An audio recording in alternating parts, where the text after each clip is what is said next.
This week on the bottom line, I put dots on a board, a boat goes by, and we get shrunk down to size. And this is the bottom line.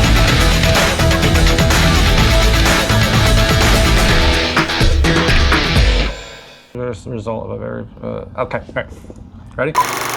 Hey everybody. Hey everybody, I'm Doug. And I'm Christy. And this is What the hell? Welcome back. Love you guys. Okay, we'll take it from here. Wait, We where do is the that intro. coming from? Oh, it's our clones, our little guys. Wait. You know, this is so annoying. Not only is this an experiment that went bad, first of all, never clone yourself because you can't control them. And two, you don't know how big they're going to come out. And then guess what? Now they want to take this boat. They're setting up a charter program on this thing. They are. What if they learn how to clone themselves? It'd be like really small. Anyway, See ya. we got the show. Go away. Bye, Bye-bye. guys. Thank you. All right, where are we? Well, we have our sponsors, of course, Marine Data Solutions. Hey, and did you just see? Salty Rags Hey, Apparel. look, there's Sam. Sam was just, Sam worked for me for years, and she just left this boat, and she's on her way to the Caribbean. She is. Yeah, she just went by. Okay, what do we got? Good luck, Sam. Well, we have our sponsors, Marine Data Solutions and Salty Rags Crew Apparel. Marine Data Solutions. Do you know, with cloned little midgets, can I say midgets? No, probably I've not. definitely got 99 problems on board, but you know what? The internet's not one of them! And what else we got? Salty Rags Crew Apparel. What does Salty Rags do? I know exactly what Salty Rags Crew Apparel does. Oh, wait. Oh, That's new. this is absolutely new. This is a letter from the producer stating that Salty Rags Crew Apparel does not do extortions, does not do kidnapping, and does not do blackmail. Salty Rags Crew Apparel is a fine producer of marine-related uniforms and bedding. Okay, fine. All right, apparently some people took this to heart and started calling Dave for extortion or blackmail. In all fairness, it was their wives they were trying to get rid of, so I kind of understand. But anyway, don't call Dave. Apparently he doesn't do that. Call. Working. Okay, go ahead, next. The record. Yeah. Well, did you know yacht industry news? I did know yacht industry news. What do we got in yacht industry news? Well, the Metaverse mega yacht that you reading sold the for teleprompter? We have a teleprompter now. $650,000 was the most expensive NFT sold in the Sandbox virtual world. We covered this before. Some gentleman or whoever, some very smart person bought a fake yacht in a fake world. It's all computer generated for $650,000. Now we're finding out that he bought it for using Bitcoin. So he bought a fake yacht in a fake universe using fake money. Yes. All right, look, whatever. I mean, one day we're just not even going to get out of bed. We're just going to live in a virtual world. I'm not bashing Bitcoin. If I could buy it at 1,000, I would. I mean, it's just like if I could buy Apple or Microsoft at 1,000. Go back Hindsight's and you would. 2020. But you know what? At this point, the damn thing's so expensive. I'm glad everybody's making a ton of money with Bitcoin. I'm going to sit on the sideline and just buy everything up after you guys go. All right. Anyway, next. Go bankrupt. Yeah. Well, Tristan Mortlock, the captain of the 37-meter AWOL.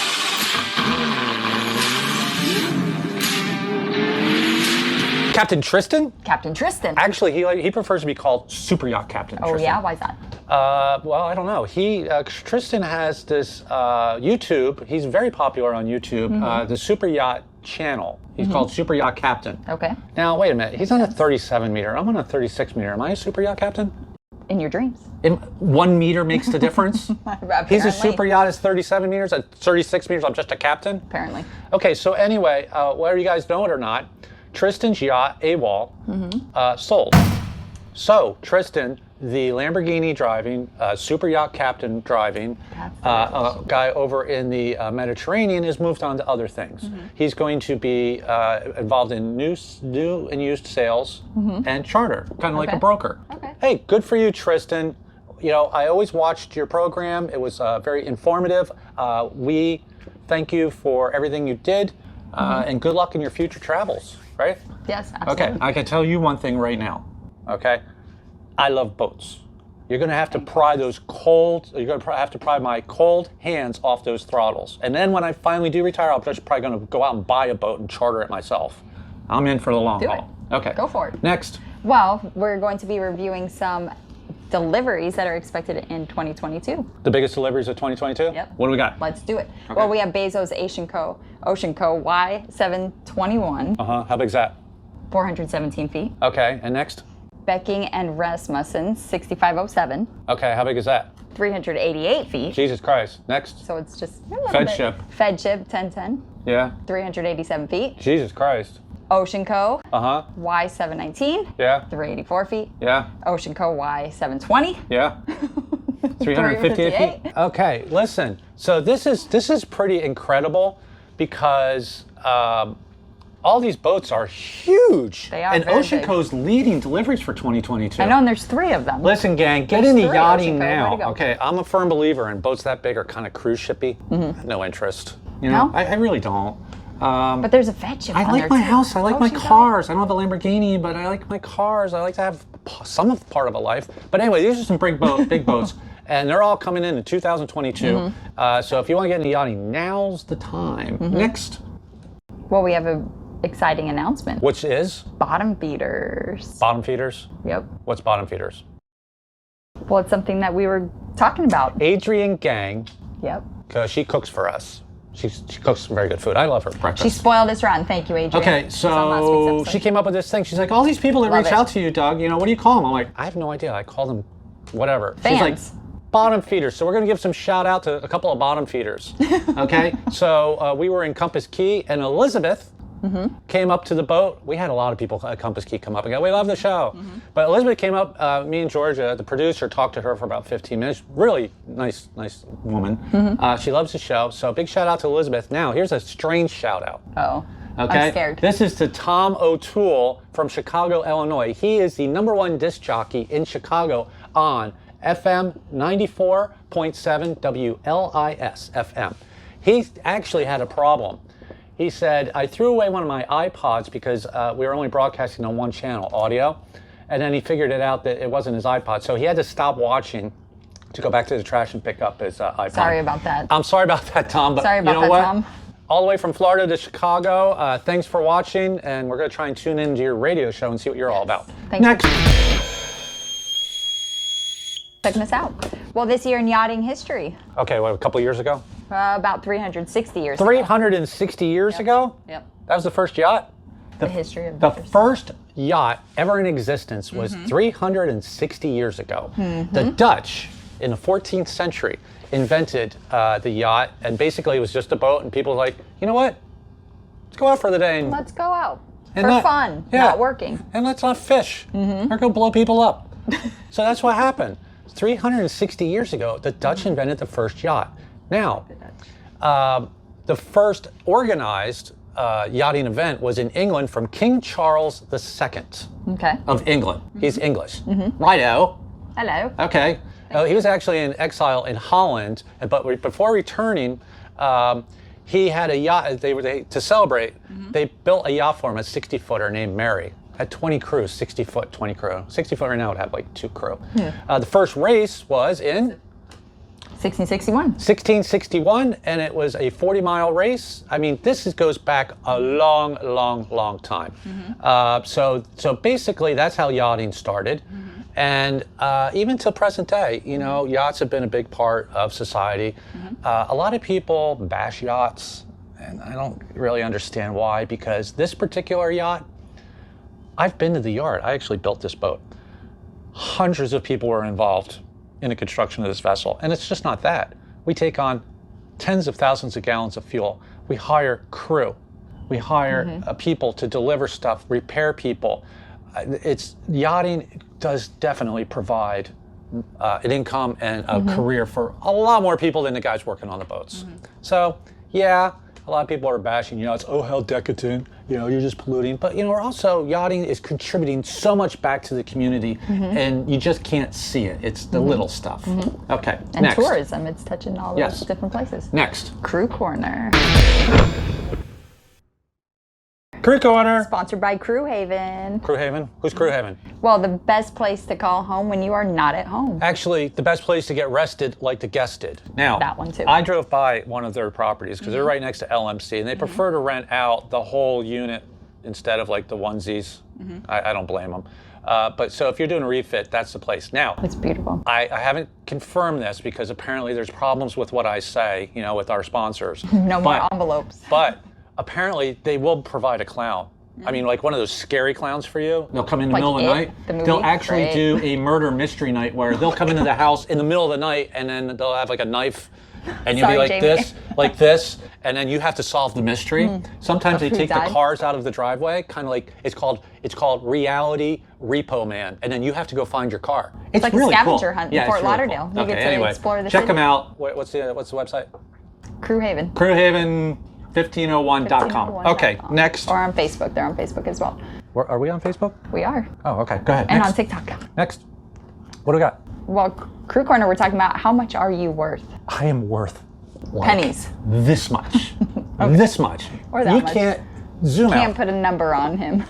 Okay, a lot of people, do you mind if I do the talking on this one? Go for it. Okay. A lot of people are asking, how much am I worth? Okay? That's a really good question. And in yachting, it's a lot of people equate wages to like what the other guy's making. And that's very capable, or that's very, not capable, it's very common to do in, say, a business thing, because I'm the CEO of this company and here's the CEO of a familiar, same size company. I should be making pretty close, right? Comparable amounts. Same thing with the lower level, everything. But yachting is different. Every yacht is different. We are not a centralized military system where every captain makes XYZ. So you have to, before I go through what I'm going to tell you, and we're going to use the benefit of Georgia, she's going to put some nice graphics up. They're going to be really cool. Before I go through what I'm going to tell you, just remember, every yacht's different. So what we're going to do is we're going to take a baseline. Okay, the baseline, let's say it's a mate's position. It could be a chef's position. And these are not real numbers, people. Baseline, $5,000 a month. $5,000 a month. Okay, so we're going to do a baseline of $5,000. Okay, $5,000 is what a mate hypothetically should make on the boat. All right, now we're going to put a dot. We're going to draw a line down the middle. This is one mate. And then on the other side is another mate. Okay. Okay, now let's go through. Okay, on mate number one, he is got 5 years experience. So that dot goes a little higher. Okay, he is licensed. Okay, we put another dot there for that. He has ocean going experience, and I'm not talking about like, oh, I was on a boat for 2 weeks. This guy has done several seasons on the boat out in the ocean, so we put that dot there. Okay, this guy has got other certificates, and he's got excellent references, and there goes another dot. All right, so you can kind of see the grouping of the dots, okay? And that's going to be higher than the baseline of 5,000. Okay, now let's go on the other side. And again, this is not anybody in particular. I'm just trying to give you an idea of how this should work. Okay, now we got the other guy. We could do it a couple of ways. First of all, the guy's just got near coastal experience or not really ocean going experience. So that dot goes below the baseline. Okay. Makes sense. He doesn't have a license. And there's a lot of captains on some boats, some sleepy boats, that would hire a guy without a license as a mate because it's really not needed. Okay? But that dot again goes below that line. Okay? Now, he doesn't have 3-4 years of experience as a mate. He's a deckhand moving up. So there goes another dot, and you can see where the grouping is. These are two guys applying for the same position, but this guy that has all this experience, the dots are higher, and the guy that's more of a deckhand moving into the mate level is got less experience. Now this has changed. The guy that's moving in, maybe he has a license, so you move that dot up. But anyway, okay, let's look at this. Here's a cluster. Okay, now you got two guys. You got one salary. Who would you hire? Right? Yep. Now, That's what I want. it depends on what back to the boat program. It depends on what the boat program is. If the boat program is ocean going, it's going down to Caribbean, might be over the Med, it's charter, we need this. And by the way, charter, you would put dots, yes, charter, no charter. He would probably go for the guy with all the dots above the baseline. The first guy. Okay, if the boat's a sleepy little Lauderdale boat where, listen, dude, all you got to really do is wash the boat, and the owner comes once every 3 months. Okay, maybe he hire the guy with the lower dots. It doesn't put you out of work. It's just that's where the group is, and that's where captains are going to set the wage. So that guy with the lower dots should not get offered, or you should not expect the same amount of money the guy with the upper dots. Okay, and that's how it works. That is one position mate. That is two people on various boats, and you have to move those dots around based on your program. Now, second thing that a lot of people do, and this is a mistake. Let's use the stewardess position this time. Let's do it. Okay, we have a baseline of 0. Okay, and then now George is going to, we'll go out 10 years. Okay, if you stay on the same boat, this first line right here we're going to draw, you are the same. You are a chief stewardess or a stewardess on a 100 to 120 size foot boat or 90 to 110 foot boat. Your wage is going to go up slowly. Do you see that? All right, and there's nothing wrong with that. So 10 years down the road, you're probably making more than you did, but there is no rapid acceleration up the ladder. Now, that's because you haven't really moved on in the industry. You want to go home. There's some reason why you want to stay on those size boats. You like them, but you can't expect someone on a 100-foot boat to keep, to start paying you mega bucks because you have all the experience when frankly you don't. You have experience on that size boat, and that's what that size boat pays. Now let's go over to the other stewardess, where in 10 years it's more of a step. Okay, a couple years on a 100-foot boat, and then the step goes up, and then a couple of years on there, and the step goes up. And as you can see on the graph, the wage, the left-hand column, keeps going up. So now there's a real problem. 2 stewardesses, 10 years of experience. The one that kept doing the ladder up is now a purser on a 250-foot boat. She's making shit tons of money. She's happy. And then the other chief stewardess is like, I have 10 years in the industry too. I should be making close to that. But the answer is no, because you chose to stay in this class of vessel, the 90 to 110 foot.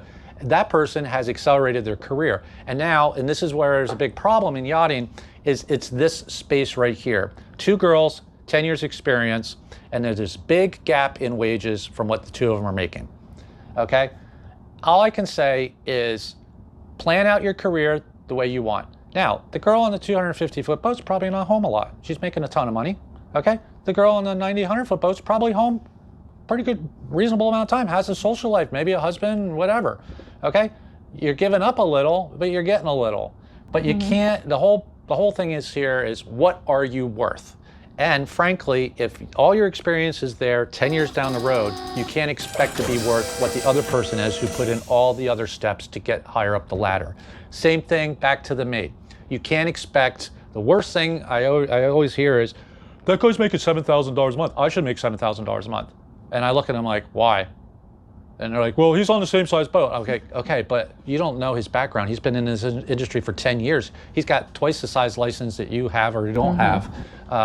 You don't get paid on the position. You kind of do, but you also get paid on your experience. So I hope that helps understand what you're worth. Okay. So, all right, was that informative? That was. Okay, so I'll let you do the talking. What's next? Well, that's it. That's it? That was it. I'm sorry, we'll let her talk more next time. Okay, That's it. Go ahead, do it. I'm Doug. And I'm Christy. And this is The Bottom Line. Do your thing.